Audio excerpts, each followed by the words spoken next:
1382ခုနှစ်တရညွတ်လဆန်း73ရက်2010ပြည့်နှစ်အောက်တိုဘာလ21ရက်နေ့ညတွင်ပုဂ္ဂိုလ်မျိုးဓမ္မတုဒ္ဒတော်ရသာသနာရိပ်သာ၌ဝါတွင်3လတရားကျင့်သုံးကြရာတွင်ဟောကြားအပ်သောသမုဒ္ဒိနှင့်ပရမတ်ခွဲခြားနည်းတရားတော်ဘိနုတရားလုတ်ချင်းချံအထုတ္တနဲ့ပတ်သက်ပြီးတော့တိတိုက်တဲ့တရားတွေတော်တော်လေးဆုံးဆုံးလင်းလင်းဟောခဲ့ပါပြီသမုဒ္ဒိနဲ့ပရမတ္ထအကြောင်းနည်းနည်းကျေချဲ့ပြီးတော့သိရအောင်လို့ဒီနေ့ညမှာတရားတော်ပုဒ်ဟောကြားလာကြမယ်သမုဒ္ဒိနဲ့ပရမတ်နှမျိုးခွဲခြားသိစေဖို့ဝိပဿနာတရားရှုပွားအထောက်ရမှာပရမတ်ကို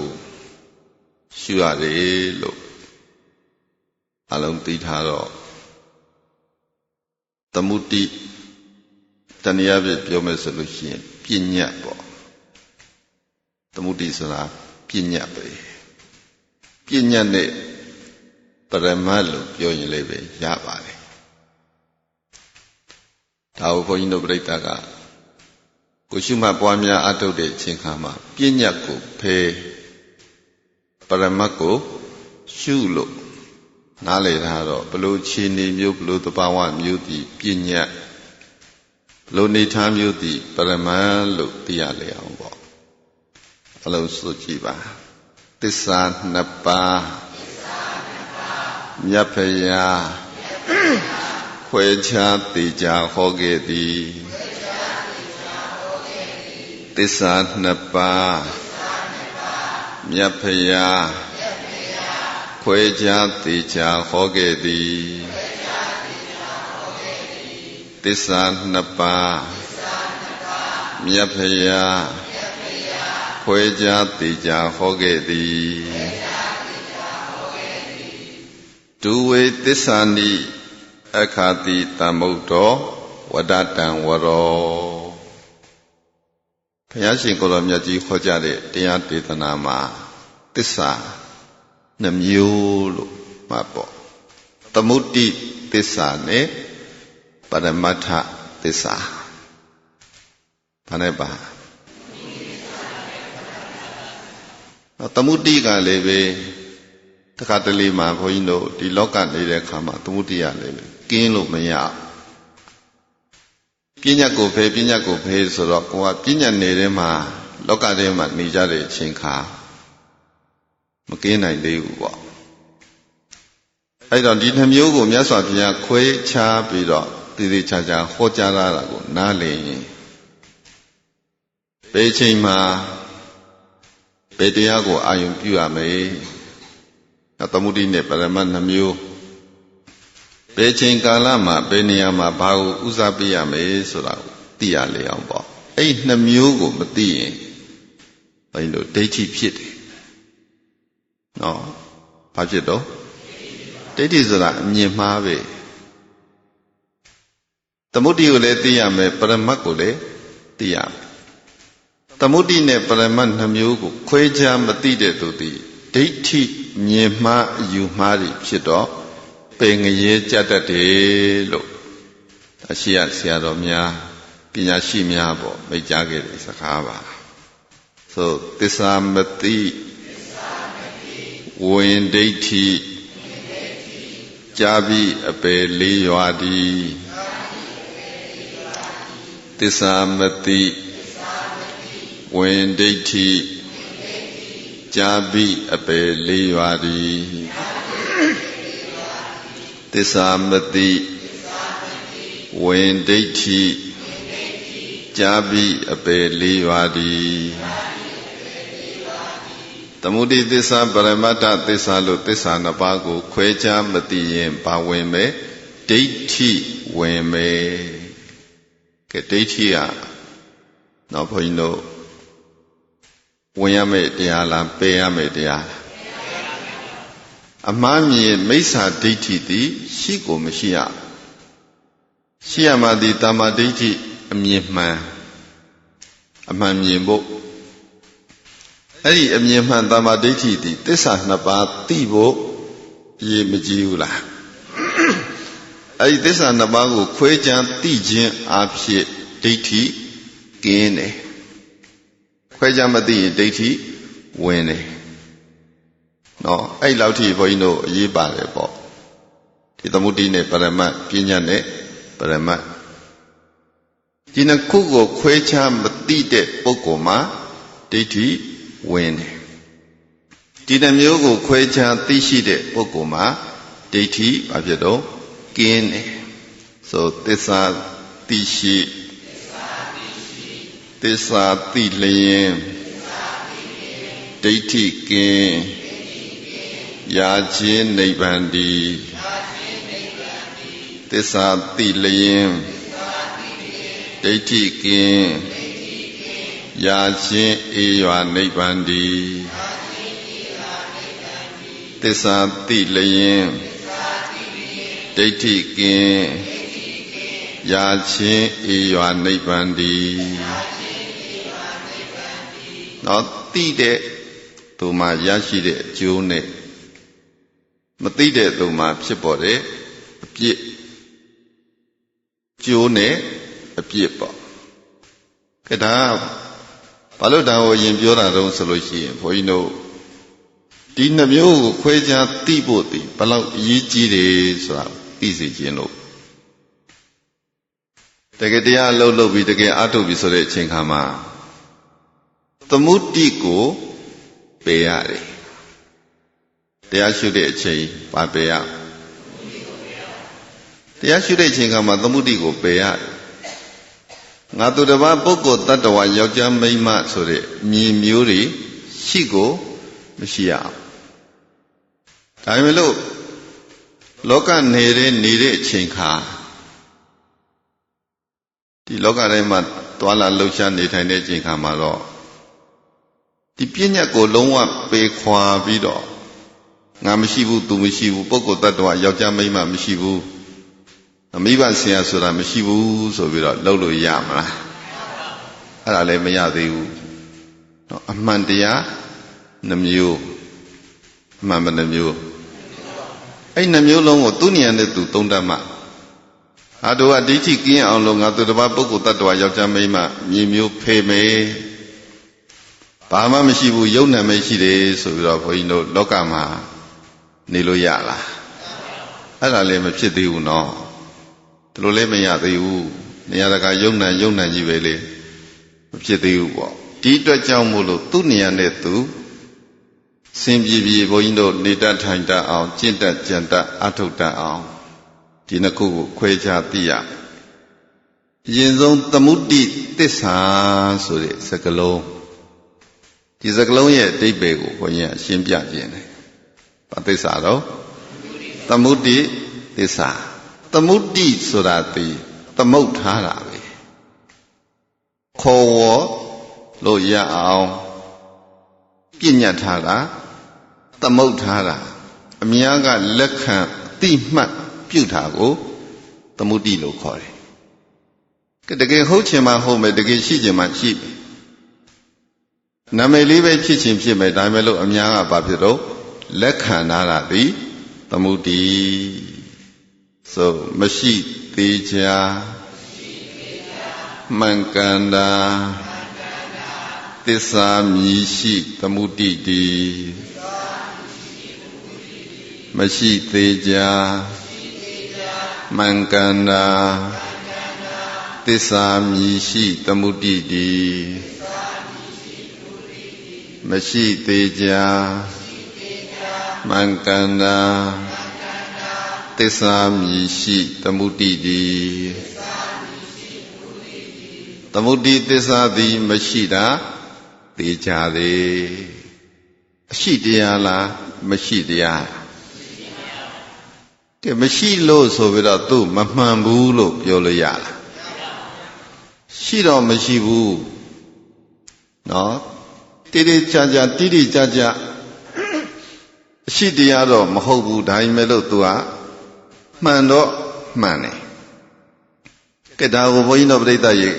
ဒါယောက်ျားပဲဒါမိန်းမပဲလို့ပြောရင်မမှန်ဘူးလားမှန်တာပဲဒီလိုသွင်းတရံဒီလိုပုံစံဒီလိုနေထားဒီခန္ဓာကိုယ်ဖွဲ့စည်းပုံနော်ဒီလိုလူကိုယောက်ျားဒီလိုလူကိုကြတော့မိန်းမဒါလောကနေတယ်မမှန်ဘူးလားဒါပေမဲ့ယောက်ျားမိန်းမဆိုတာဒီတကယ်အရှိလားဝေါဟာရလားဝေါဟာရသုံးနှုံးမိတ်အလုံးကနေလက်ခံတာသူလက်မခံလို့လည်းမဖြစ်ဘူးသူနေရာနဲ့သူရှိတဲ့ရှိလိုက်တယ်ပေါ့သမုဒိကိုမြတ်စွာဘုရားရှင်ကိုရမြတ်ကြီးဟောကြားတာဒီအကြောင်း၈ချက်ရှိအဲ့ဒီမှာတစ်ချက်ဘုန်းကြီးကကြိုတင်ပြီးတော့ပြောထားမယ်ပို့ပြီးတော့နားလည်လွယ်အောင်ပေါ့ခုအလှတန်းတွေလောက်ကြကျောင်းတွေပါတွေဆောက်ကြတဲ့အခါမှာကဲဇေရဝံကျောင်းတိုက်ကြီးဘယ်သူဆောက်တယ်လဲဆိုလို့ရှိရင်ဘယ်လိုပြောနာရဘိကျောင်းတကပုပ္ပါယုံကျောင်းတိုက်ကြီးဘယ်သူဆောက်လဲဆိုရင်ဝိတာခကျောင်းအမမပြောအောင်လားကဲနာရဘိကိုဘုန်းကြီးတို့ယုံနံလို့ပြောဝိတာခကိုယုံနံလို့ပြောပြီးတော့ဟာဇေရဝံကျောင်းတိုက်ကြီးဘယ်သူဆောက်လဲယုံနံဟုတ်ပြီလားပုပ္ပါယုံကျောင်းကြီးဘယ်သူဆောက်တာလဲဆိုလေယုံနံအဲ့လိုလုပ်လို့ရလားဒီအတွက်သမုဒိယလည်းပဲလိုလားမလိုဘူးလားလောကအနေမှာလိုတယ်သူဟာနဲ့သူတော့မှန်နေတယ်ပေါ့ဒါလို့မပြောလို့မရဘူးပသုံးလို့လည်းပဲမရဘုန်းကြီးတို့ကံရဲ့အကျိုးတွေခွဲခြားပြီးတော့ကြည့်တဲ့နေရာမျိုးကမ္မတက္ကတာတမ္မာဒိဋ္ဌိဉာဏ်ဖြစ်ဖို့ဆိုတဲ့နေရာမျိုးမှာလေလိုတာပဲကဲဥပဒုဒောဘသူကတော့ဖြစ်ကုသိုလ်ကောင်းမှုတွေပြုတယ်ဥပဒုဒောဘသူမောင်ဘသူမဘသူကတော့ဖြစ်အကုသိုလ်တွေပြုတယ်ဆိုပြီးတော့ဒီလိုပြเสียမျိုးလေမလိုဘူးလားကဲအဲ့ဒီခါမှာယုံနံကုသိုလ်လုပ်တယ်ယုံနံအကုသိုလ်လုပ်တယ်ပြောလို့ရလားမရဘူးတော့ရှိတော့မရှိဘူးဒါပေမဲ့သူကလည်းပဲအမှန်တစ်ခုမရှိတာသိကြပေမဲ့လို့မှန်နေတဲ့သစ္စာသည်သမုဒိသစ္စာနော်ရှိလို့မှန်တာလားမရှိဘဲနဲ့မှန်တာရှိတရားလားမရှိတရားမရှိတရားဖြစ်ပင်ဖြစ်တော်လဲပဲသူသည်အမှန်တရားတစ်ခုဖြစ်နေတာမို့လို့သမုဒိသစ္စာလို့ခေါ်တယ်။ဘာသစ္စာကဲနောက်တစ်ခါဘုန်းကြီးတို့သူနဲ့ရှင်းကြည့်အောင်ပေါ့ပရမတ္ထသစ္စာနော်ဆိုသစ္စာထိုက်ပါမံကံက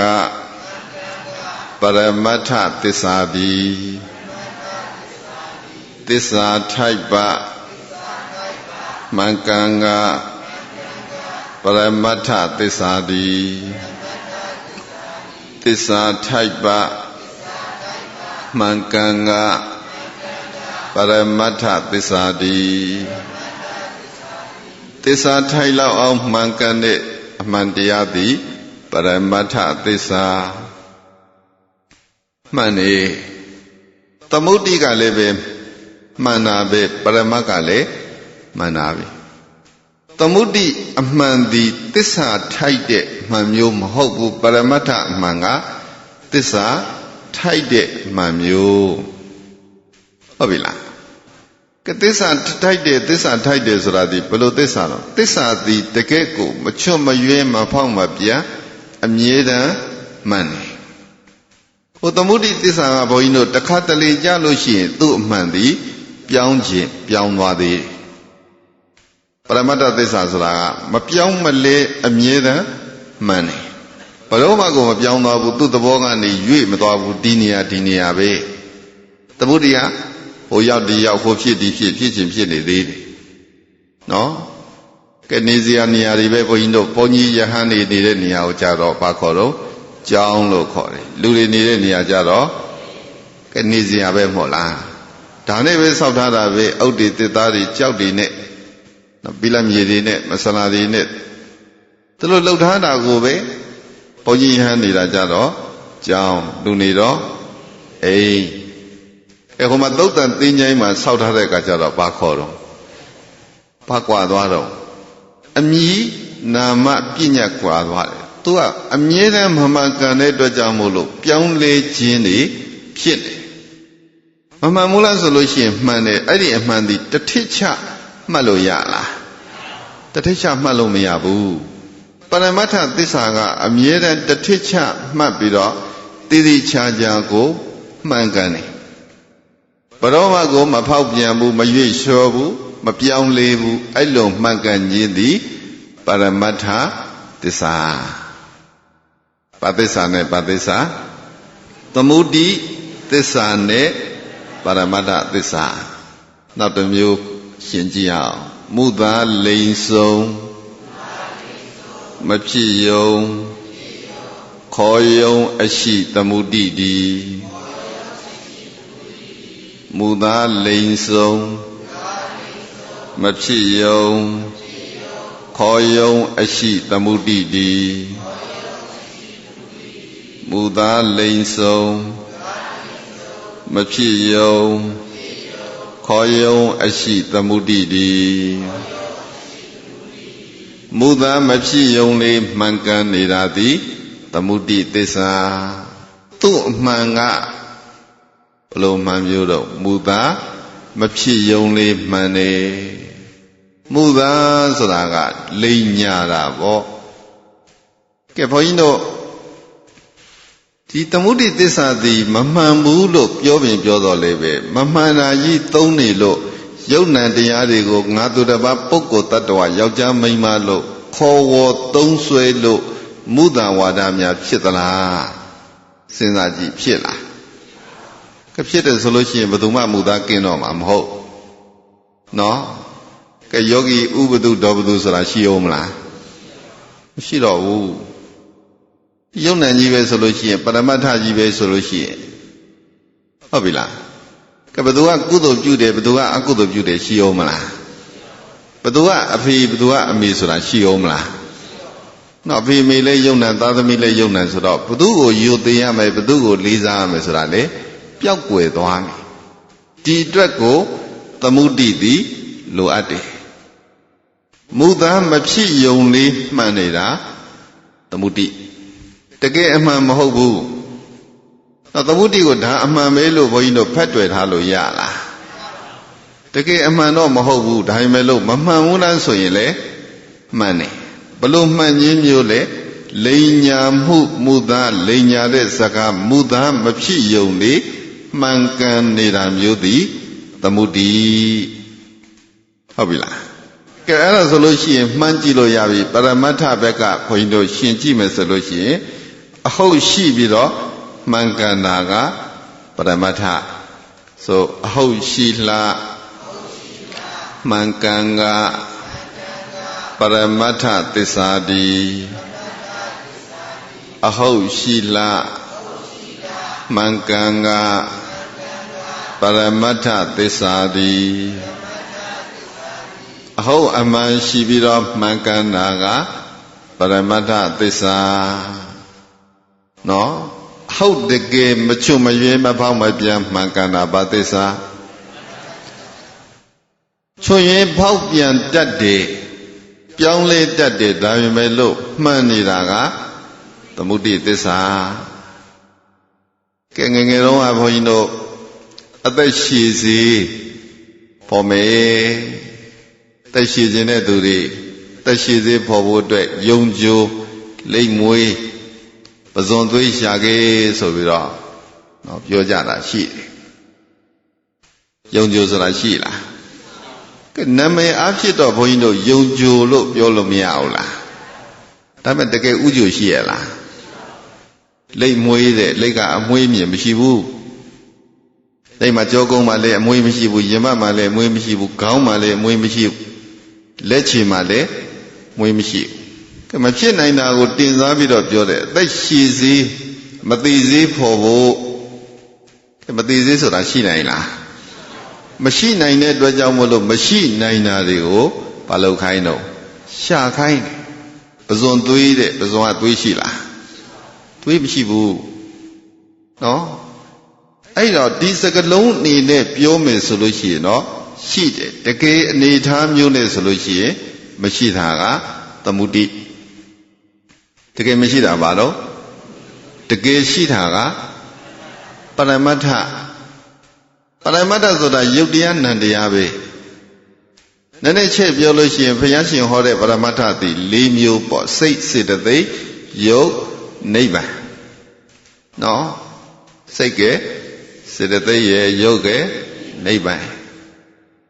စိတ်နဲ့စေတသိက်ကလည်းပဲနံတရားနိဗ္ဗာန်ကလည်းပဲနံတရားလေးထည့်ပေါ့ထည့်မလားထည့်ခြင်းလည်းရတယ်နံတရားလေးပဲထည့်မထည့်ခြင်းလည်းပဲသူ့ကိုယုတ်တရားနံတရားတွေကနေဖယ်ထုတ်ထားလေမရဘူးလားရတယ်တန်တိလက္ခဏာအင်းငိမ့်တဲ့သဘောကိုနံလို့ပြောမယ်ဆိုလေဖြစ်တာပဲဒါစိတ်အင်းငိမ့်မှုကိလေသာတွေချုပ်ငိမ့်မှုကိုနိဗ္ဗာန်ဆိုလို့ရှိရင်တော့နံသဘောပေါ့ဒါမှမဟုတ်ရှိရင်ယုတ်နံကနေပြီးတော့လွတ်နေတယ်လို့ပြောရင်လည်းပဲမမှန်ဘူးလားကဲယုတ်လည်းမဟုတ်နံလည်းမဟုတ်ဆိုလည်းပဲရတာပဲကြည့်လိုက်ရင်ဒီပရမတ္ထ၄ပါးမှာအကျဉ်းပြန်ချုံးရင်ဘာပဲပြန်ရတော့ယုတ်နဲ့နံပဲရှိတယ်ယုတ်နံမှတပါးတခြားရှိရလားအဲ့ဒါဒီတကယ်အမှန်မမှန်ဘူးလားတကယ်အမြဲတမ်းမဖောက်မပြန်မှန်ကန်နေတာဒီပရမတ္ထကဲပူတယ်ဆိုတဲ့သဘောတရားလေးပရမတ္ထတရားပူရာသည်တေဇောဓာတ်ပူတဲ့သဘောတရားသည်အမျိုးသားမှဖြစ်လေပူရာပဲအမျိုးသမီးမှဖြစ်လေပူရာပဲကဲခွေးတွေကြောင်တွေတိရစ္ဆာန်တွေမှာသွားဖြစ်ရင်လည်းပဲဒီပူတဲ့သဘောသည်မပူဘူးလားကဲပူတယ်ဆိုတဲ့သဘောတရားသည်ဘုန်းကြီးတို့ဒီနိုင်ငံမှာဖြစ်တာမဟုတ်ဘူးဒီလူမျိုးမှာဖြစ်တာမဟုတ်ဘူးတခြားနိုင်ငံတခြားလူမျိုးမှာပူတယ်ဆိုတဲ့သဘောတရားမရှိဘူးလားတူတူပဲမပြောင်းလဲသွားဘူးနော်အခေါ်ဝါဒပြောင်းသွားတယ်ပေါ့ဒါကလူဒါကတိရစ္ဆာန်ဒါကဗမာဒါကတရုတ်ဒါကကလားမပြောင်းလားပြောင်းနေမမှန်ဘူးလားသူတွေပဲမှန်တာပဲမုသားမဖြစ်ယုံလေးမှန်နေတာဒီသမုဒိတကယ်မဖောက်မပြန်ပြောင်းလဲမှန်နေတာကမပြောင်းမလဲမှန်နေတာကပရမတ္ထဒါကြောင့်ပရမတ်ကိုရှုရတာလားသမုဒိကိုရှုရတာနော်ပညာကိုခွာပရမတ်ကိုရှုအပေါ်ယံဖြစ်တဲ့အခေါ်ဝေါ်သုံးနှုံးတွေမှာရပ်မနေနဲ့လို့ဆိုကျင်တာပဲယောက်ျားမိန်းမပုဂ္ဂိုလ်တ attva ယောက်ျားမိန်းမဆိုတာဒီနာမည်တော့ဘာလူမျိုးဗမာတို့တရုတ်တို့ကလားတို့ဆိုတာဒီဘာတော့အခေါ်ဝေါ်နာမည်အခေါ်ဝေါ်ကိုရှုရမှာလားတကယ်ရှိတဲ့သဘောရှုရမှာ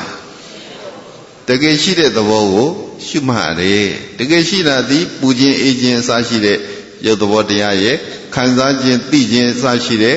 နာမ်သဘောတရားရဲ့ဒါပဲရှိရုပ်နဲ့နာမ်ကပရမတ်ဟုတ်ပြီလားကဲရုပ်နာမ်ကိုအကြောင်းပြုပြီးတော့လူတို့တိရစ္ဆာန်တို့ခွဲခြားသတ်မှတ်ခေါ်ဝေါ်သုံးဆွဲကြတာကပညာနော်အဲ့ပညာဆိုတာဒီဘာသစ္စာတော့သမုဒိသစ္စာပရမတ်ဆိုတာကပရမတ္ထသစ္စာဆိုသမုဒိမှာမလဲချပေကအပေရောက်လိမ့်မည်သမုဒိမှာမလဲချပေကအပေရောက်လိမ့်မည်သမုဒိမှာမလဲချပေကအပေရောက်လိမ့်မည်သမုဒိကိုပေမယ်ဆိုရင်လည်းပဲရောက်မယ်အပေရောက်မယ်သမုဒိလည်းပေလို့ရလားနော်သမုဒိကိုပေလိုက်လို့ရှိရင်လည်းပေရောက်ဟိုတော့ကဘုန်းကြီးတို့ပြိဿရဲ့အယူဝါဒတစ်မျိုးပေါ့ဗမာပြည်မှာလည်းရှိဘူးတယ်ကမ္ဘာမှာလည်းဖြစ်ဘူးတယ်ကွန်မြူနစ်ဝါဒတို့ဘာလို့ခေတ်စားတဲ့အချိန်တော့ဟာဖျားဆိုတာမရှိဘူးဖျားဆိုတာတော့ဖျားလို့သာပြောနေတယ်ဒါအုပ်ပုံကြီးပဲသူတို့ကမေဖေဆိုတာလည်းမရှိဘူးလကားဘာထူးတယ်နော်ဘာပေးလိုက်တာသမုဒိကိုပေးတယ်ဘာပေးလိုက်ကသမုဒိပေးလိုက်မယ်ဆိုလို့ရှိရင်ဘာရှိသေးတော့ ဘာမှမရှိဘူးကျေးဇူးရှင်ဆိုတာလေးပဲရှိအောင်မလားဖရာတရားတန်ခါဆိုတာရောရှိအောင်မလားမိဘဆရာသမားဆိုတာရောရှိသေးလားအကိုအမညီကိုမောင်နှမဆိုတာရောရှိလားမရှိတော့ဘူးသမုဒိပယ်လိုက်ရင်လည်းပဲမှားသွားတယ်သူလည်းပဲဘုန်းကြီးတို့ပြိဿကြီးပယ်လို့ရလားပယ်ရမယ်မဟုတ်ဘူးသူမရှုနဲ့လို့ပြောတာဒီပယ်ခိုင်းတာမဟုတ်ဘူးသူကသူထားလိုက်တရားရှုမှတ်နေတဲ့ချိန်ခါဝိပဿနာရှုပွားနေတဲ့ချိန်ခါမှာသူမပါစီနဲ့သူမရောစီနဲ့လို့ပြောတာပဲပညာကိုပယ်ခွာဆိုတာပညာကိုလုံးလုံးကြီးနော်မသုံးဆွဲတော့တာမသုံးနှုံးတော့တာမျိုးမဟုတ်ဘူးဟုတ်ပြီလားကဲလူတယောက်နဲ့တယောက်နဲ့တွေ့တဲ့အခါမှာဟေ့ယုံနံလို့ခေါ်လို့ရလားကဲဟေ့ယုံနံဆိုလို့ရှိရင်ဘယ်သူခေါ်တယ်သိလားကဲယုံနံကနေပြီးတော့ယုံနံကိုလှူတယ်ဆိုလို့ရလားကဲပယ်လို့ရလားပယ်လို့မရတာကိုပယ်ရင်လည်းပဲအပေကြပယ်လို့မရတာပယ်ရင်ဘာဖြစ်တော့နားလေထားမှာကိုကတော့နေရာတကာတို့ကတော့တရားရှုမှတ်နေတဲ့ယုံနံမြင်ပဲမြင်တယ်ယုံနံမြင်မှသမ္မာဒိဋ္ဌိဆိုပြီးတော့နေရာတကာလုံးလို့မရဘူးဆိုတာလေးဘုန်းကြီးတို့ပြိဿကိုအသိပေးလိုက်ခြင်းလို့ဟုတ်ပြီလားကဲတရားစခန်းမကြံတော့ဘူးတရားနှစ်ရက်ဆိုလို့ရှိရင်ဒါ3လပြည့်ပြီပေါ့အထောက်ကြတဲ့အတိုင်းတာသတ်မှတ်ချက်ပြည့်စုံပြီကဲဒီမှာတချို့တရားတွေဘုန်းကြီးတို့ပြိဿကြီးနည်းနည်းချက်သိစရာလေးပေါ့ဒီသမုဒိနဲ့ပရမတ်ကိုဘုန်းကြီးကပြောပြလိုက်ချင်တာသမုဒိပယ်ရင်လည်းပဲဘာဖြစ်မှာတော့ပယ်ကြမယ်သမုဒိပယ်ရင်ဘာဖြစ်မှာဟုတ်လားကဲငါဆိုတာမရှိဘူးသူဆိုတာမရှိဘူးပုဂ္ဂိုလ်တ attva ယောက်ျားမိန်းမဆိုတာမရှိဘူးဘေးချိန်မှာမရှိရမှာတော့တရားရှုမှတ်နေတဲ့ချိန်ခါဝိပဿနာရှုနေတဲ့ချိန်ခါမှာမရှိရဘူးကြံတဲ့ချိန်ခါမှာတော့ဖြစ်ဘုန်းကြီးတို့လောကလူတွေတယောက်နဲ့တယောက်နဲ့ဆက်ဆံနေကြတဲ့ချိန်ခါပေါင်းသိကြတဲ့ချိန်ခါမှာတော့မရှိရဘူးလားရှိရမှာပဲမိဘဆိုတာရှိရမှာပဲဆရာသမားဆိုတာရှိရမှာပဲကျေးဇူးရှိတဲ့သူဆိုတာရှိမှာပဲဘုရားတရားတန်ခါဆိုတာရှိမှာပဲသမုဒိလည်းပယ်လို့မရဆိုတော့တစ်မျိုးပရမတ္ထမလေကြပေကမယနိဗ္ဗန္တိပရမတ္ထမလေကြပေကမယနိဗ္ဗန္တိပရမတ္ထမလေကြပေကမယနိဗ္ဗန္တိပရမတ်ကိုပယ်လိုက်မယ်ဆိုရင်လေနိဗ္ဗာန်မရနိုင်ဘူးပရမတ်ပယ်ရင်ဗာမယသမုဒိပယ်ရင်အပေကြ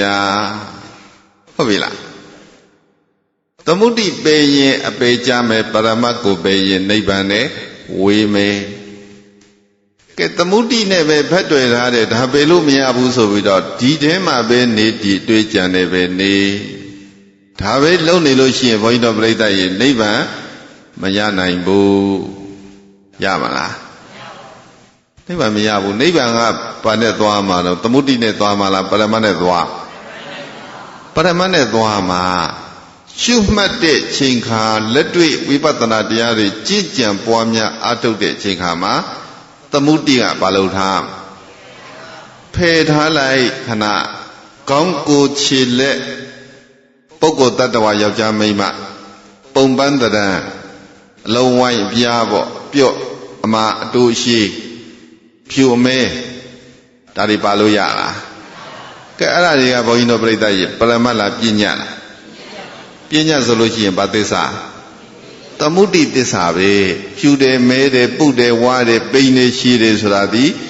လောကအနေနဲ့တော့မမှန်ဘူးလားကဲတရားနေပေမှာကြတော့မှန်ရဲ့လားဘာတွေလဲအဲ့ဒါတွေဒီရုပ်တရားတွေဟုတ်ပြီလား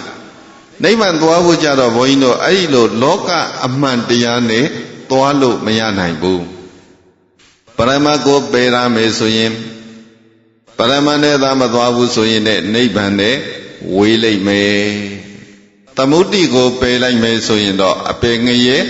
ကြနိုင်တယ်သမုဒိပယ်ရင်ပယ်ကြနိုင်ငရဲကြနိုင်သူကလည်းပဲဘုန်းကြီးတို့ပြိဿရေနော်မလိုဘူးလားကဲပရမတ်ကလည်းပဲမလိုဘူးလား အဲ့ဒါကြောင့်မို့လို့ဘုရားရှင်ကိုရောမြတ်ကြီးတော်မှာမပြစ်ပေဘူးသစ္စာနှစ်မျိုးဟောတယ်သမုဒိသစ္စာနဲ့ပရမတ္ထသစ္စာမှန်တာကြီးပဲနော်သူဉာဏ်နဲ့သူမမှန်ဘူးလားသူဉာဏ်နဲ့သူမှန်နေတာကြီးပဲအမှန်တရားတွေဆိုတော့သူနှစ်ခုစလုံးသည်မပယ်ရဘူးသူမှန်တဲ့နေပယ်မှာသူ့အမှန်တရားရှိမှာပဲလောကနေပယ်မှာကြည်လိုက်လို့ရှိရင်သမုဒိသစ္စာသည်မှန်လိမ့်မယ်တရားနယ်မှာကြည်ရင်ပရမသစ္စာမှာမှန်မယ်ကိုယ်ဘာလို့အာယုံပြုမလဲနှလုံးသွင်းမလဲပေါ့ကုသိုလ်ကောင်းမှုဖြစ်ယုံလောက်ပဲဆိုလို့ရှိရင်သမုဒိနဲ့ရတယ်ဒါနပြုယုံသီလဆောက်တည်ယုံလောက်နဲ့အဲ့လောက်ပဲဆိုလို့ရှိရင်ဘုန်းကြီးတို့ပြိဿရဲ့သမုဒိနယ်ထဲမှာမရဘူးလားကဲဘာဝနာပွားတော့မယ်ဝိပဿနာတရားတွေရှုပွားအထုတ်မယ်ဆိုရင်တော့သမုဒိနယ်တွေ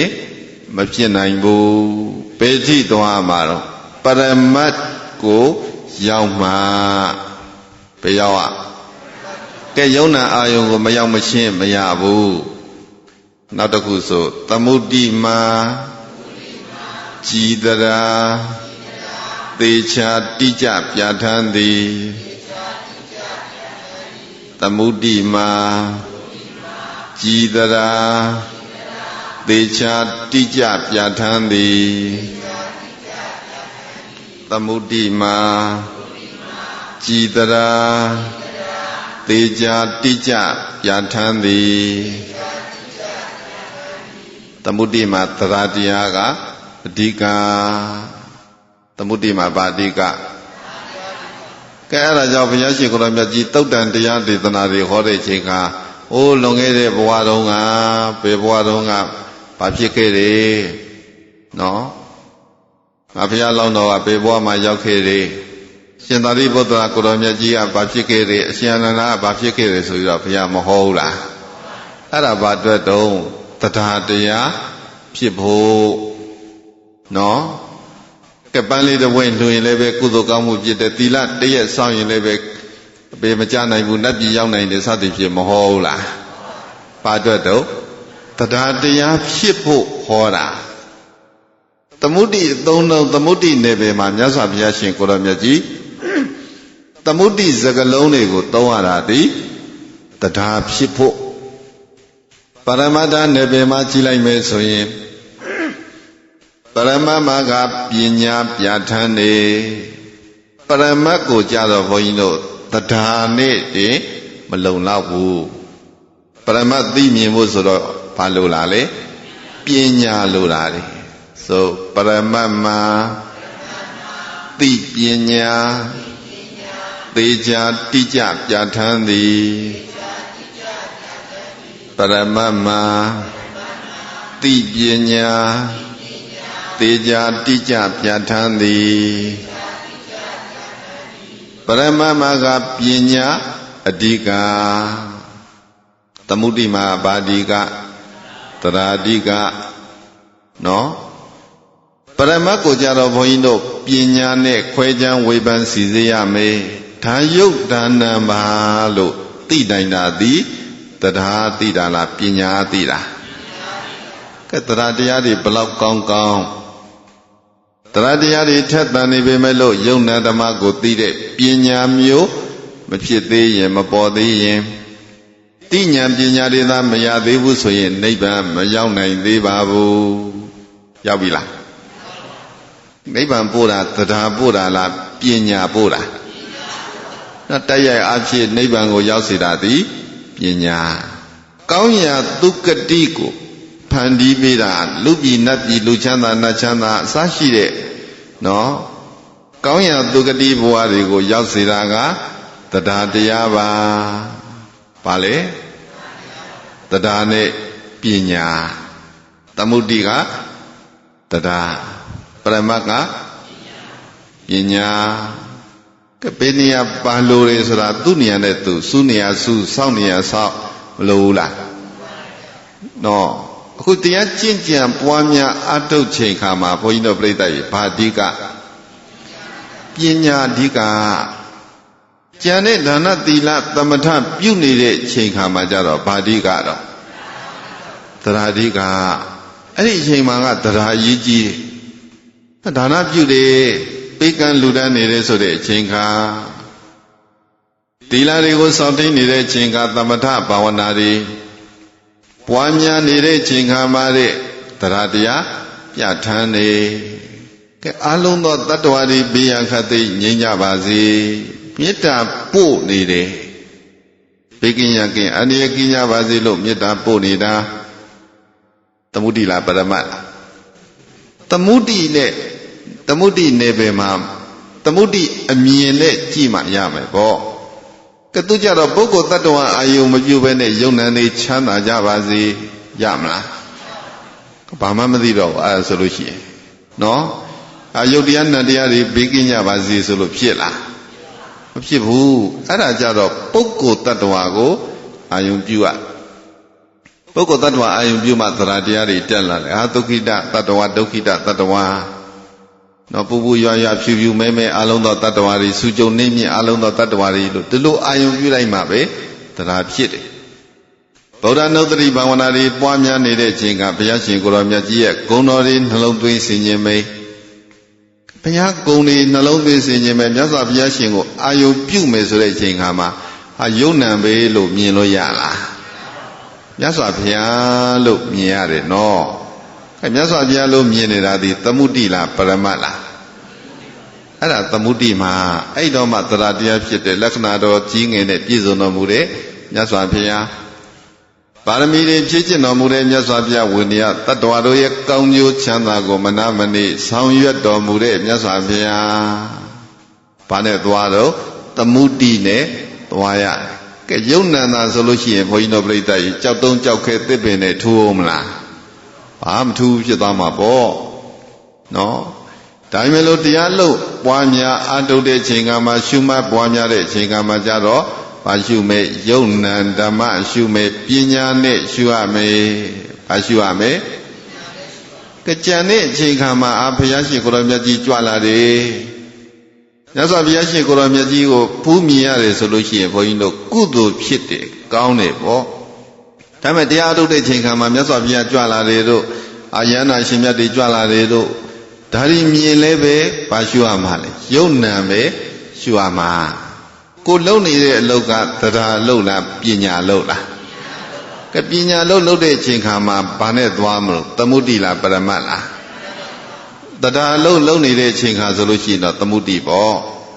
တာမန်ကုသိုလ်လောက်ဆိုရင်သမုဒိနဲ့ရတယ်တကယ်ဝိပဿနာကုသိုလ်စစ်မှန်တဲ့ဝိပဿနာကုသိုလ်မျိုးကြတော့ဘယ်ထိသွားမှာတော့ယုံ nant ဓမ္မပညာနဲ့သာသွားနိုင်တယ်ဆိုလူနတ်မြမလူနတ်မြမရောက်လို့ကကြိုးစားသမုဒိသစ္စာတိလူနတ်မြမရောက်လို့ပါကြိုးစားသမုဒိသစ္စာတိလူနတ်မြမရောက်လို့ပါကြိုးစားသမုဒိသစ္စာတိလူနတ်မြမချမ်းသာဒုက္ခတွေကိုသာရည်မှန်းနေလူချမ်းသာနတ်ချမ်းသာမြမချမ်းသာလောက်ကိုသာအာယုပြုတယ်ဆိုရင်ဘာသစ္စာကိုအာကိုမဲ့သမုဒိသစ္စာဟုတ်ပြီလား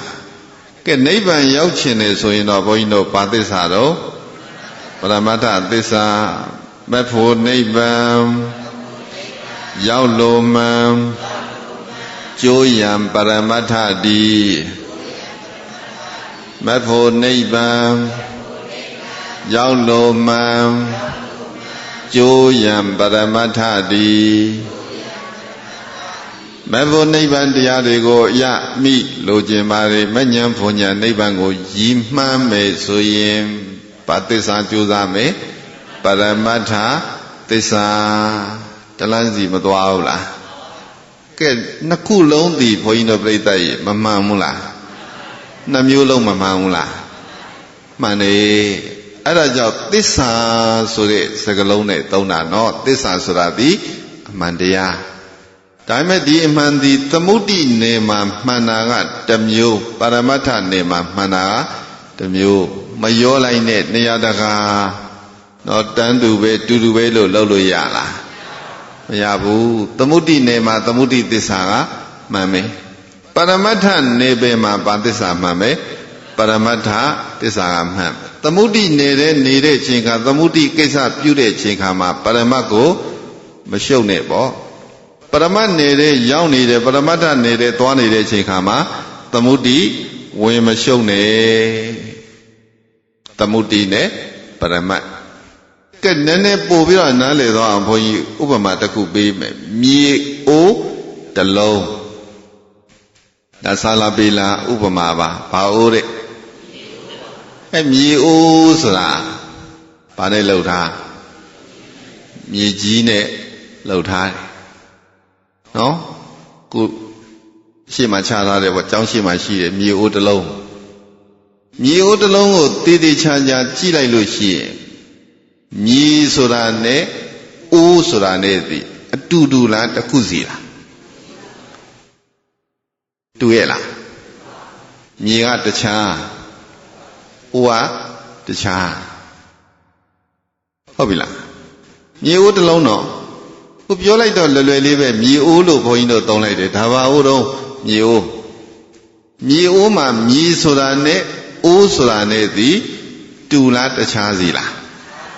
တခြားစီကဲအဲ့ဒီမှာအိုးဆိုတာဘာကိုပြောတာမြေဆိုတာကသိတာလေအခုမြေကြီးဘုန်းကြီးတို့နင်းသွားနေတဲ့အဆောက်အဦတွေစောင့်နေတဲ့နော်ကိုရက်တီနေတယ်ဆိုတာဒီဘာတော့မြေကဲဒါကထင်ထင်ရှားရှားကြီးတွေ့နေရတယ်သိနေရဒီမြေကြီးကတကယ်မရှိဘူးလားတကယ်ရှိတယ်အခုလက်နဲ့ကင်လို့လည်းရတယ်ထိလို့လည်းရတယ်အိုးဆိုတာဘုန်းကြီးတို့ပြိဿကြီးနာမည်ပဲရှိတယ်အိုးဆိုတာဘာတော့တကယ်ရှိလားတကယ်မရှိဘူးအိုးဆိုတာကိုထိလို့ကင်လို့ရသလားစဉ်းစားကြည့်အိုးသွားပြီးတော့ထိလို့ကင်လို့ရလားဘာလို့သွားထိတော့မြေအိုးကင်လိုက်တဲ့အချိန်ခါမှာအိုးကိုထိတာလားမြေကိုထိတာမြေပဲထိကင်လို့ရတယ်အိုးဆိုတာနာမည်ပဲဟုတ်ပြီလားကဲဒါလို့ဆိုလို့ရှိရင်အိုးဆိုတာဒီသမုဒ္ဒိပေါ့အိုးကဘာတော့မြေကပရမတ္ထဒီသဘောမျိုးနော်မြေအိုးတစ်လုံးသေသေးချာချာကြည့်သေသေးချာချာစဉ်းစားပြောတာပြောတယ်အိုးလို့သာပြောတယ်ဒီမြေကြီးကိုဘုန်းကြီးတို့တခြားပုံတံတစ်ခုနဲ့သုံးပြလိုက်မြေကြီးပဲအိုးလောက်ထားတာလည်းပဲဘာနဲ့တော့မြေကြီးနဲ့ပဲအုပ်လောက်လိုက်မယ်ဆိုရင်လေမြေကြီးနဲ့ပဲဒါလို့မဟုတ်လားဘာကွာသွားတော့ပုံတံပုံတံကိုပဲဒီမှာနာမည်ပေးနေတာပုံတံအသွင်ပြောင်းသွားပြီဆိုလို့ရှိရင်သူ့နာမည်တစ်မျိုးပြောင်းသွားပြီမြေအိုးမြေအုပ်ဒါလို့မဟုတ်လားကဲဒီမြေကြီးကိုပဲဘုန်းကြီးတို့ကိုရှင်းတော့ကသုံးကြတယ်ပေါ့ခရားတွေပါတွေလည်းမလုပ်ဘူးလားပါခေါ်တော့မြေခရားသူလည်းပါပဲတော့မြေပဲပုံတံခရားပုံတံလှုပ်ထားရင်မြေခရားအိုးပုံတံလှုပ်ထားရင်မြေအိုးအုပ်ပုံတံလှုပ်ထားရင်မြေအုပ်ကဲသူကနဲ့သူတော့မမှန်ဘူးလားကဲမြေအိုးယူခဲ့ဆိုလို့ရှိရင်ဘုန်းကြီးတို့မြေခရားယူသွားလို့ရလားနော်မြေအိုးယူခဲ့ဆိုပြီးတော့မြေခရားယူသွားလို့မရဘူးတူတူပဲမြေချင်းတူတူပဲဆိုပြီးတော့မြေအိုးယူခဲ့ဆိုတဲ့အချိန်ခါမှာမြေအုပ်ကြီးယူသွားလို့ရလားမမှန်ဘူးလားမှန်နေသူ့အခေါ်အဝေါ်အမည်အဖြစ်တော့မှန်နေတကယ်ရှိသလားဒီအမှန်သည်တကယ်ထိကင်စမ်းသတ်လို့ရသလားဆိုတော့ရရဲ့လားမရဘူးအဲ့ဒါကိုဘာခေါ်လဲသမုဒ္ဒိနော်ပုံတံကိုအစွဲပြုပြီးတော့ခေါ်ကြတာမြေပဲရှိတယ်အိုးကမရှိကဲအဲ့ဒီမြေအိုးကိုဘုန်းကြီးတို့ပြိဿရေဖြည့်ဆည်းလိုက်တဲ့အခါမှာမြေအိုးကြီးကိုရိုက်ခွဲလိုက်ပြီဆိုလို့ရှိရင်ဘာဖြစ်သွားလဲအိုးကြံွယ်ဘာခေါ်လဲအိုးရှိလားကဲမြေအိုးရိုက်ခွဲလိုက်ပြီဆိုလို့ရှိရင်ဒါမြေအိုးကြံွယ်ကြီးဖြစ်သွားပြီအိုးဟုတ်သေးလားအိုးမဟုတ်တော့ကွဲသွားတဲ့အချိန်ခါမှာအိုးမဟုတ်တော့စောတော့ကဘာဖြစ်တော့ဒီမြေကြီးပဲဒီအလေးချိန်ပဲဒီပမာဏပဲဒါပဲမကွဲခင်တော့ကတော့ဘာခေါ်လဲမြေအိုး အိုးလို့ခေါ်တယ်ကွဲသွားတဲ့ခါကျတော့မြေအိုးလို့ခေါ်သေးလားအိုးချမ်းဖြစ်သွားတယ်အိုးပျောက်သွားတယ်အိုးပဲရောက်သွားရှိသေးလားနော်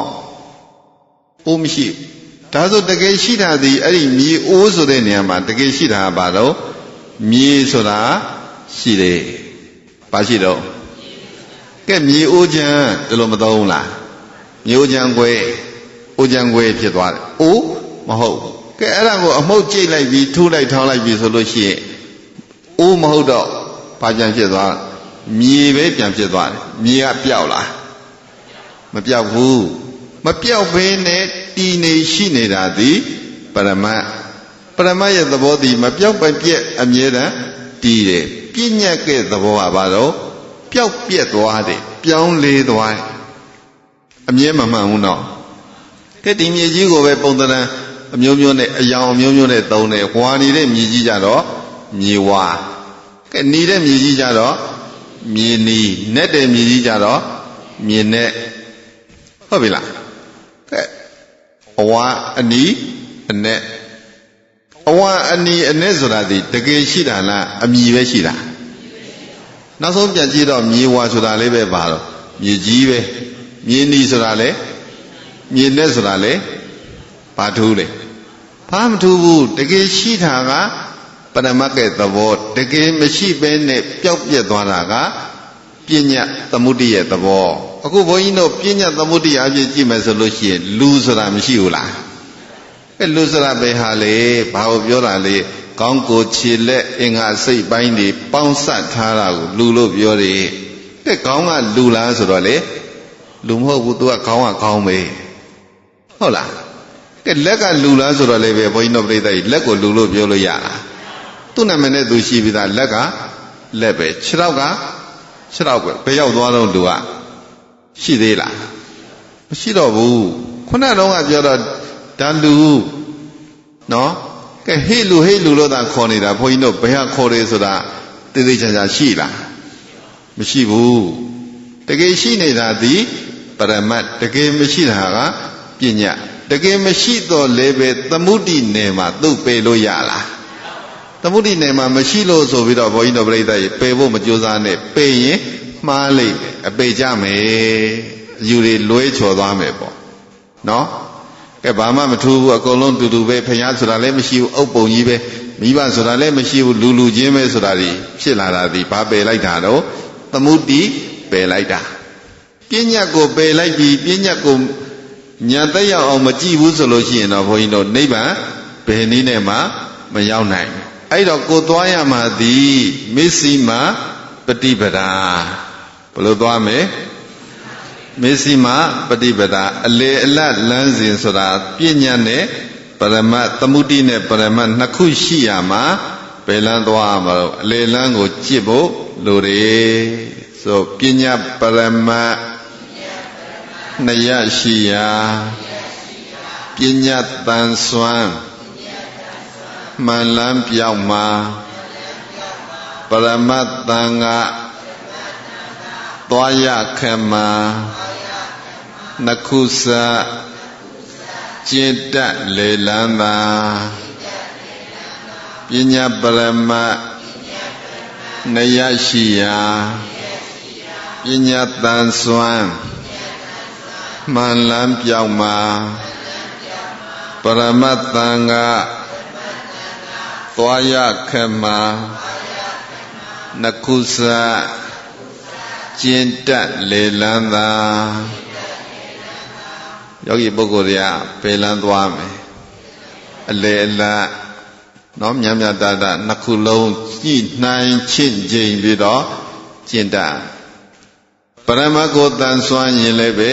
အမှန်လန်းပြောက်လိမ့်မယ်ပညာဘက်ကိုတိတ်တန်လွန်းနေအပါလွန်းနေဆိုရင်လည်းအမှန်လန်းပြောက်မယ်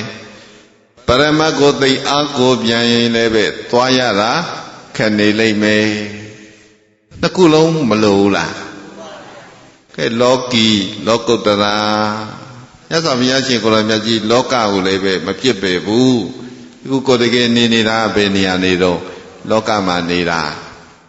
နော်လောကနေတယ်ဆိုတော့လောကကြီး တခါလေပယ်လိုက်မယ်ပြစ်လိုက်မယ်ဆိုပြီးတော့ရလားဟာဒီခန္ဓာကြီးကဒုက္ခပေးတယ်ဆိုပြီးတော့ခန္ဓာကြီးပြစ်ချရမယ်ဆိုလို့ရလားမရဘူးဘာပြောပြောဒီခန္ဓာရှိတယ်ဆိုဒီခန္ဓာကိစ္စတော့လုံးဝအောင်ပါပဲဒီခန္ဓာမြတ်တအောင်ကျမ်းမအောင်နေကောင်းအောင်တော့ဖြစ်နေရအောင်ပါပဲမနေရဘူးလားအလေအလတ်မြတ်တအောင်သွားတတ်မယ်သူ့ဉာဏ်နဲ့သူပေါ့တရားလိုတဲ့နေရာမှာတရားပညာလိုတဲ့အခါမှာပညာမြတ်မြတ်တတ်ချင့်ချိန်နှိုင်းချိန်သွားတာသည်မစ္စည်းမပฏิပဒါဘာခေါ်လဲ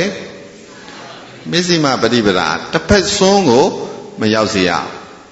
ကဲတချို့ကဘုန်းကြီးတို့အစွန်းရောက်တယ်ပညာဘက်ကိုတိတ်အာသံပြန်တော့လေပဲသမုဒိဘက်ကိုတိတ်အာသံတော့လေ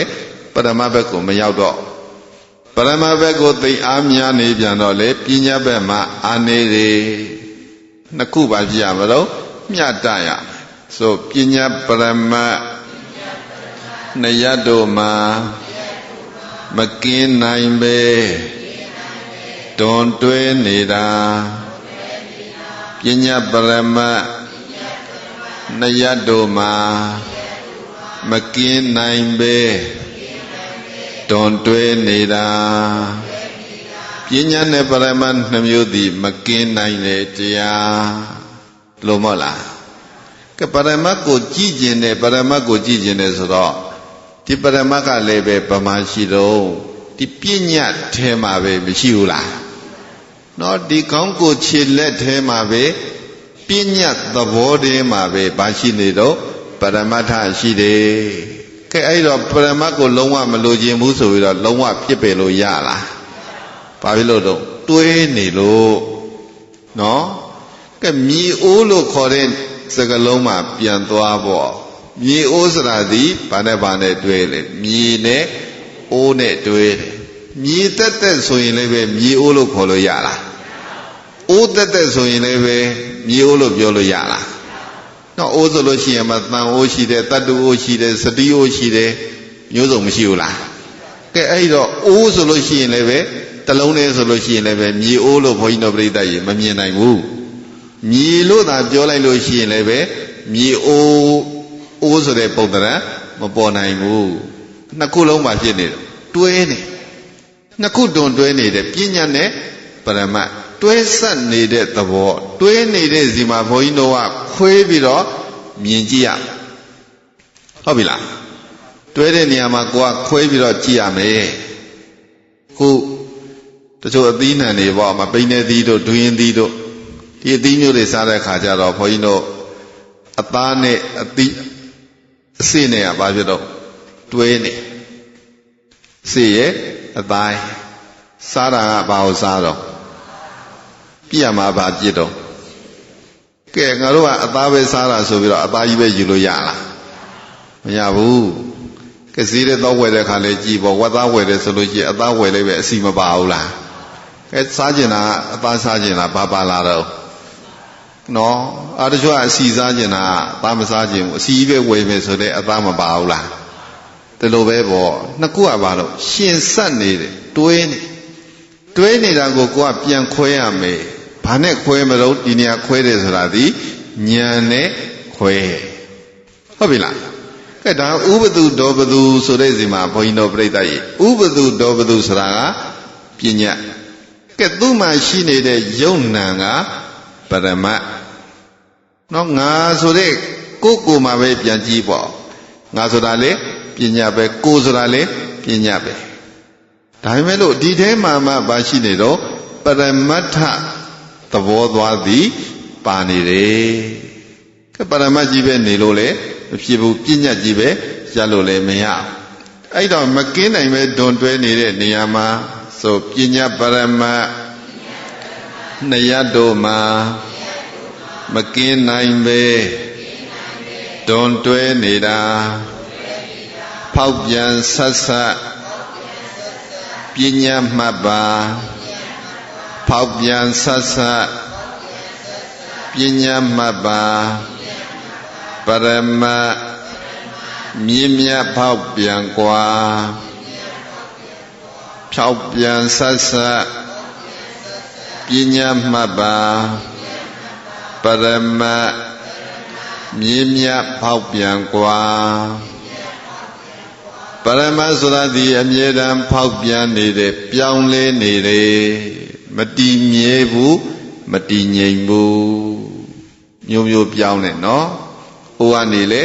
အုပ်ဖြစ်သွားတယ်ကဲကျောင်းကနေပြီးတော့ဘုန်းကြီးတို့ပြိဿကြီးကဲကျောင်းတစ်လုံးဖြတ်ပြီးတော့တရားသစ္စာတွေအုပ်ဒီပါဒီပေါ့ကြီးပေါင်းတွေတကားတွေအကုန်ယူပြီးတော့အိမ်မှာသုံးဖို့နော်လူတွေနေဖို့စောက်တယ်ဆိုလို့ရှိရင်ဘာဖြစ်သွားတော့အိမ်ဖြစ်သွားတယ်ဘာဖြစ်သွားတော့ဖောက်ပြန်ပြောင်းလဲသွားအခေါ်ဝေါ်ပဲပြောင်းသွားတယ်သူတတ်သဘောတတ်မူရင်းအခြေခံကပြောင်းလာပြောင်းဘူးကဲအိမ်မှာလူတွေမနေတော့ဘူးအများသုံးဖို့တဲ့တုတ်တန်တင်းချိုင်းကိုသွားပြီးတော့ဆောက်တော့မယ်ဆိုတဲ့ခါကျတော့ဒီပစ္စည်းတွေနာတွေပဲအကုန်လုံးယူသွားဆောက်ဘာဖြစ်သွားတော့စရဖြစ်သွားတယ်ဟုတ်ပြီလားကျောင်းတော်ကလေဒီသစ်တွေပဲဒီအုပ်တွေပဲဒီပစ္စည်းပဲအိမ်ဆိုတဲ့ခါလေဒီသစ်ဒီအုပ်ဒီပစ္စည်းပဲစရဆိုတော့လေဒါတွေပဲဒါပေမဲ့လို့ပညာကဘာဖြစ်တော့ဖောက်ပြန်နေပြောင်းသွားတယ်အိမ်ကျောင်းစရလို့ပြောင်းသွားတာကပညာပရမတ်သဘောတည်တယ်မပေါက်မပြန်မပြောင်းမလဲအမြဲတမ်းကိုတည်နေတယ်မပေါက်ပြန်တာသည်ပရမတ်နော်မြည်နဲ့လှုပ်ထားတဲ့အရာဝတ္ထုမှန်သမျှမြည်ဆိုတဲ့စကားလုံးပါမှာပဲမြည်အုပ်ဖြစ်စေမြည်အိုးဖြစ်စေမြည်ခရဖြစ်စေမပါဘူးလားပါမှာပဲဟောအိုးတို့အုပ်တို့ခရတို့ကပညာမြည်ဆိုတာပရမတ်ဒီသဘောမျိုးဘုန်းကြီးတို့မှတ်သားလိုက်လို့ရှိရင်ပြောင်းလဲခြင်းနဲ့မပြောင်းလဲခြင်းဒီနှစ်ခုရှင်ဆက်နေတော်လဲပဲကွာပြန်ခွဲတတ်အဲ့လိုခွဲတတ်နိုင်တာသည်ပညာခွဲခြမ်းဝေဖန်နားလည်နိုင်တာကိုဘာခေါ်မလဲပညာလို့ခေါ်တယ်ဒီပညာနဲ့သွားတော့မှပဲရောက်မှနိဗ္ဗာန်ရောက်မှပညာနဲ့သွားမယ်ဘယ်ဟာရုပ်ဘယ်ဟာနာမ်ဘယ်သဘောကရုပ်ဘယ်သဘောကနာမ်ဒါလက်ပဲခြေထောက်ပဲဒါကိုယ်ပဲဒါကောင်းပဲဆိုလို့ရှိရင်ဘယ်ပေါ်ရောက်နေတော့ပညာသမုဒ္တိပေါ်ရောက်တယ်ဟာလက်ခြေကောင်းကိုယ်မှရှိနေတဲ့ရုပ်သဘောနဲ့နာမ်သဘောဖောက်ပြန်ပြောင်းလဲနေတဲ့ရှင်နေတယ်ယောက်ကဒီသဘောရှိတယ်နာမ်ကဒီသဘောရှိတယ်လို့ခွဲခြားနားလေတဲ့ပညာနဲ့သွားတော့မှနိဗ္ဗာန်ကိုရောက်မယ်လို့အဲ့လိုပညာပရမတ်သမုဒ္ဒိနဲ့ပရမတ္ထသစ္စာနှစ်ပါးခွဲခြားနားလေကြသဖြင့်ဒုက္ခခတ်သိချုပ်ငြိမ်းရာမှမြတ်နိဗ္ဗာန်ကိုလင်းမြန်စောစွာရရောက်နိုင်ပါစေလို့ဆုတောင်းပြီးတော့ပဲတရားနိဂုံးချုပ်ကြစို့ဘောရိယပစ္စယောဟောတုဣတံနောပုညမင်္ဂလံပုညဘာကံသူလည်းပန္တုပမောတံတုသတေဝကနောမြတ်သာကြည်ပါရမီရင်ကျူးဇာနိတုသူတော်စဉ်ကုသိုလ်ရှင်ကျွန်ုပ်တို့ဤဣဒံပုညမင်္ဂလံဗုဒ္ဓံဟောကြားတရားဒေသနာများဝါကိုနာဂမသပြန်ဟောကြား၍ပွားများကျင့်ကြံဓမ္မံကျုပ်ကုန်အထုယတိကုသိုလ်ပုညမင်္ဂလာသည်ဘောရိယသစ္စာလေးဧကတစဉ်ကိုပြန်ရှင်းဆိုကုတုပုယတံဘောရိယံဤပစ္စယောဥပနိဒယမြရသဖြင့်မောချရာကြောင့်ကောင်းမြတ်တဲ့ထောက်ပံ့သည်ဟောတုစင်စစ်မသွေဖြစ်ပါစေတည်းဣဒံပုညဘာဂိသဗုဒ္ဓံဟောကြားတရားဒေသနာများဝါကိုနာဂမတပြန်ဟောကြား၍ပွားများကျင့်ကြံဓမ္မံကျုပ်ကိုအထုယတိကုသိုလ်ပုညမင်္ဂလာဤဘုဘာကကိုလည်းသာလေဝကကဘာမနေသမျှဝိနည်းများစွာတတ္တဝါနန္ဒမန္တမြတို့သည်သုလဗန္တုရှင်လန်းကြည်မြေဝါခွားပုံစီတွေ့တဲ့ကဲ့သို့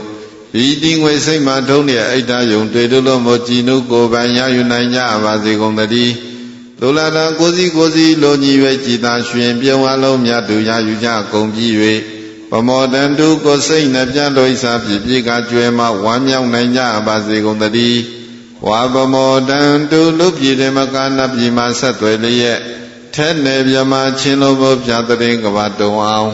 တတ္တဟုံတရားမောက်ပြည့်လျင်ဝမ်းမြောက်ဝမ်းသာပတ္ထနာအောင်စုခါကပြုလျက်သာဓုတံအောင်နမိတ်ဖြစ်အောင်ဘိသိတွန်းလောင်းနိုင်ကြပါစေကုန်သတည်း